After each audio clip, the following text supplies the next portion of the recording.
En tout cas, vous faites bien de suivre cette vidéo. Dans le domaine des bâtiments, il y a plusieurs intervenants. Nous voyons des ingénieurs, nous voyons des architectes principalement. Je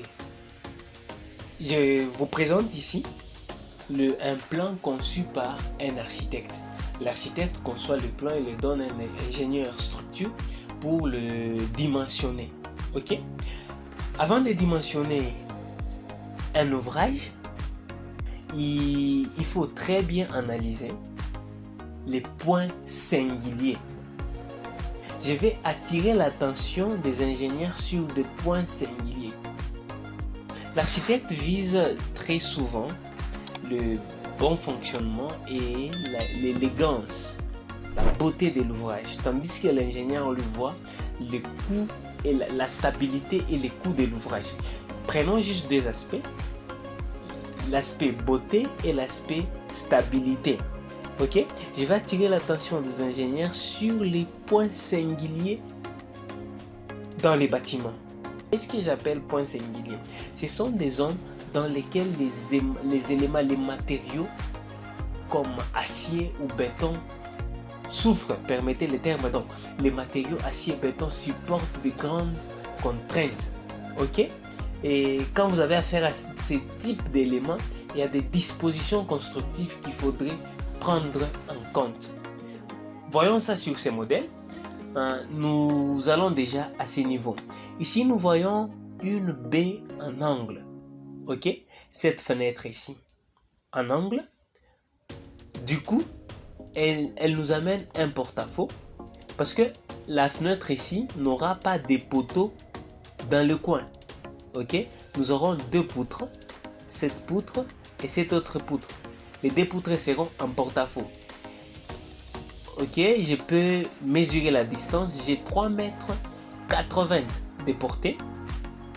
Et de l'autre côté, j'ai 3 mètres de portée. Donc, ce sont deux poutres en porte-à-faux. Une qui fait 3,80 m et l'autre 3 mètres. Vous avez un tel cas, les dispositions constructives des armatures doivent être respectées pour que cet élément, pour que les deux poutres ici résistent et que vous arriviez à reproduire correctement le modèle que l'architecte a conçu. Ok, la même baie ici, nous la retrouvons ici à l'étage. Ok, à l'étage, nous retrouvons encore la baie ici en angle. On a encore une poutre ici et une poutre qui viendra de l'autre côté. Bien, ce n'est pas fini. Je tourne le bâtiment. À ce niveau, je vois encore cette baie en angle. Mais cette baie en angle, qu'est-ce qu'elle amène? Elle amène ici. Nous aurons ici un poteau sur un plan des structures. Ok, et l'autre poteau. Ces poteaux, vu leur hauteur, ce seront des poteaux d'à peu près 6,25 m. Ces poteaux, vous verrez qu'il faudrait bien les vérifier au flambement. Ok, d'accord. Évoluons, nous prenons un autre élément. Le deuxième élément, observons ici correctement. Le mur d'en bas et le mur d'en haut ne sont pas alignés. Pourquoi? L'architecte a voulu exprimer ou dégager de l'espace pour avoir une terrasse. Ici, ok, un balcon pratiquement ici, au R+1. Mais cet élément crée deux murs qui ne sont pas alignés. On donne ces plans ici à un ingénieur, donc il faudrait très bien vérifier à ce niveau.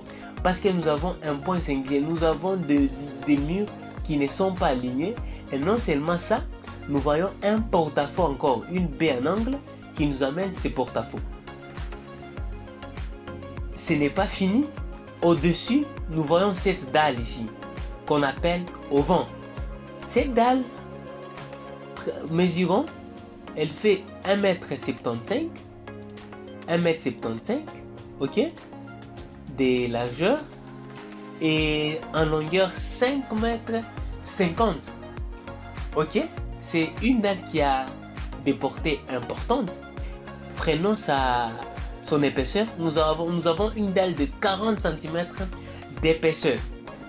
Donc l'ingénieur qui doit dimensionner cet élément, en tout cas il doit bien le faire parce que ça constitue un point singulier. Les contraintes qui sont supportées par les matériaux à ce niveau sont grandes. Il faut très bien dimensionner cet élément. Ok? Nous avons vu le porte-à-faux au niveau des poutres ici pour former la baie en angle, la fenêtre en angle. Nous voyons encore le porte-à-faux ici qui forme un auvent à ce niveau. Et les dimensions, j'ai pris la distance, c'était du 5,55 m. Ok, ce sont des grandes dimensions. Ok, je vois encore ici un autre porte-à-faux. J'ai mesure. J'ai quelle distance? 5,24 m. 5,24 m sur combien? 5,24 m sur 5,35 m. Voilà. Ça, c'est aussi un autre point singulier. Je n'ai présenté que des porte-à-faux, mais sous différentes formes. Vous voyez encore cet autre élément, c'est un point singulier. Nous avons des poutres de plus de 5 mètres. Des poutres de plus de 5 mètres qui sont en porte-à-faux. Ça constitue des points singuliers. Voyons comment ce porte-à-faux est appuyé à ce niveau. J'ai fait une coupe. Nous sommes là. C'est à ce niveau. Comme vous pouvez voir. Le porte-à-faux ne tient que sur un poteau. Et il va de l'autre côté. Voilà. Ça c'est un point singulier d'un bâtiment.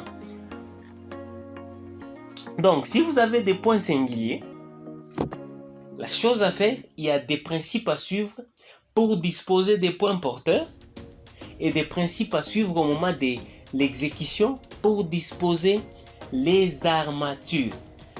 Voilà, les porte-à-faux, il y en a encore. Nous voyons encore ici une dalle en porte-à-faux. Je dois préciser que ce bâtiment est déjà en pleine phase de construction. Nous l'avons déjà dimensionné.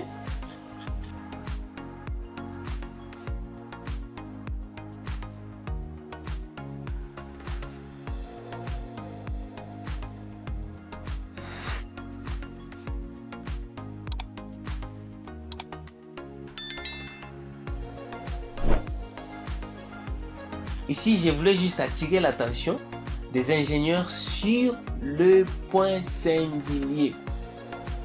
Bien,